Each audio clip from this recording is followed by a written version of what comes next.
Olá, tudo bem com você? Hoje vamos refletir no capítulo 16 do Evangelho de Lucas. Esse é um capítulo em que Jesus condena algumas práticas pecaminosas, como a avareza, o adultério. E ele começa contando aqui uma parábola. Aliás, nesse capítulo há duas parábolas importantes, uma do administrador infiel e depois a famosa parábola, a controvertida parábola do rico e Lázaro. Na parábola do administrador infiel, nós encontramos aquelas advertências famosas em que ele diz assim: quem é fiel no pouco também é fiel no muito, e quem é injusto no pouco também é injusto no muito. Para Deus, a fidelidade ou é fidelidade ou não é fidelidade. Não há fidelidade no muito e desprezo pelo que é pouco, né? Nós temos que ser inteiramente fiéis, é o recado que nos vem deste capítulo. Jesus também diz aqui no verso 13 que ninguém pode servir a dois senhores, porque ou há de aborrecer-se de um e amar ao outro, ou se devotará a um e desprezará ao outro. Não podeis servir a Deus e às riquezas. Fica muito claro aqui, então, o fato de que nosso coração não pode estar dividido entre Deus e as riquezas. Nós já lemos a respeito daquela comparação que Jesus faz quando diz que é mais fácil passar um camelo pelo fundo de uma agulha, pelo buraco de uma agulha, do que entrar um rico a pegar as suas riquezas no reino de Deus. As riquezas, quando são dadas por Deus a algumas pessoas, devem ser usadas para ajudar os menos favorecidos. Então, o desprendimento dos mais ricos, dos mais abastados, deve ser realmente característica daqueles que encontraram Jesus. E na Bíblia encontramos pessoas ricas que fizeram justamente isso. Usaram sua fortuna para ajudar a propagação do reino de Deus e também ajudar aquelas pessoas que precisavam de ajuda, porque realmente não possuíam as posses, não tinham recursos para viver dignamente.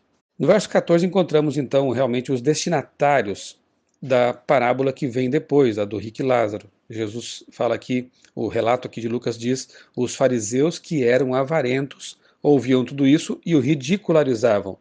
Então nós vamos entender depois porque Jesus contou aquela parábola, mostrando realmente o perigo do apego às riquezas. No verso 16, há uma declaração que para alguns soa estranha, porque diz que a lei e os profetas vigoraram ou duraram até João. Desde esse tempo, vem sendo anunciado o evangelho do reino de Deus e todo homem se esforça por entrar nele. Se nós compararmos esse texto com o relato de Mateus 11, verso 13, que é o texto paralelo, que é o texto correlato, ali em Mateus está escrito: a lei e os profetas profetizaram até João. Na verdade, no original nem sequer encontramos essa palavra profetizaram ou duraram. Está simplesmente a lei e os profetas até João. Ou seja, até que chegasse João Batista, a lei e os profetas, que é a forma comum para se referir à Bíblia, o Antigo Testamento, a Torá, a lei e os profetas duraram até João, no sentido de que a lei e os profetas, a Bíblia, o Antigo Testamento, anunciaram a vinda de Cristo até que João viesse. Depois que João Batista chegou, ele passou a anunciar o reino de Deus, o evangelho do reino e a Cristo. Então, fica bastante claro que essa passagem não está dizendo que o Antigo Testamento perdeu sua validade, deixou de vigorar quando chegou João Batista. Fosse assim, nós não teríamos mais também o Novo Testamento, o próprio profeta João, de Patmos, o evangelista João, que registrou a profecia do Apocalipse, não teria valor nenhum, porque ele veio depois de João Batista. Então fica claro realmente que não se trata de um cancelamento de futuros profetas, de que não haveria mais profetas no futuro ou coisa parecida.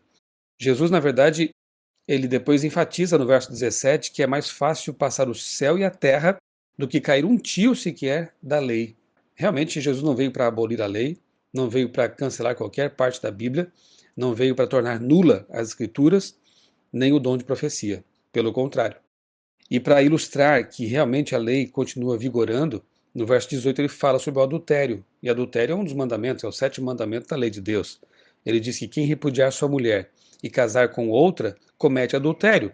E aquele que casa com a mulher repudiada pelo marido, também comete adultério. Ou seja, assim como o sétimo mandamento, o mandamento que proíbe a traição, o adultério, continua vigorando, os demais também. Não haveria sentido de apenas um mandamento valer e todos os demais da lei de Deus terem caído, terem sido cancelados. A lei de Deus é eterna, ela permanece. Ela é, na verdade, o código de conduta daqueles que abraçam o reino de Deus. E então o capítulo termina com aquela parábola famosa e muitas vezes mal compreendida do rico e do mendigo, do rico e do Lázaro. Aqui é dito que um rico avarento, que vivia para suas riquezas, portanto, mais uma vez eu digo que essa parábola se refere àqueles fariseus avarentos que condenavam a Jesus, que criticavam a Jesus. A pergunta que a gente faz é a seguinte: e antes de Abraão morrer, para onde iam as pessoas que morriam? Se os que morrem aqui, segundo essa parábola, vão para um local chamado Seio de Abraão. Todos os elementos aqui mostram que realmente é um relato mítico. Jesus aproveita uma mitologia judaica, uma história que corria entre o povo, e ele usa então essa história, porque Jesus é um grande contador de histórias, ele ilustrava as verdades eternas por meio de histórias para tornar mais fácil o entendimento, para tornar mais fácil a compreensão das verdades espirituais. E você percebe claramente que a verdade espiritual que está aqui no âmago dessa parábola é a questão da avareza, não o ensinamento sobre o que acontece depois da morte. No verso 23 é dito que no inferno, estando em tormentos, o rico levantou os olhos e viu ao longe Abraão e Lázaro no seu seio. Se nós lermos lá em 2 Pedro, capítulo 2, verso 9, vamos perceber que, na verdade, os ímpios, e inclusive os anjos do mal, os demônios, estão sendo reservados para o dia do juízo. Toda a Bíblia fala de um dia de juízo e de condenação, o que acontecerá após a volta de Jesus. Se nesta parábola aqui estivesse sendo ensinado que a condenação acontece logo após a morte e que na morte há pessoas conscientes, essa parábola estaria contradizendo todas as escrituras, toda a Bíblia, porque o ensino bíblico, como já vimos e veremos mais ainda adiante, é de que as pessoas quando morrem permanecem no estado de inconsciência, aguardando, digamos assim, a volta de Cristo e a ressurreição dos mortos, os que fizeram o bem, como diz João, para a ressurreição da vida, e os que fizeram o mal para a ressurreição da condenação.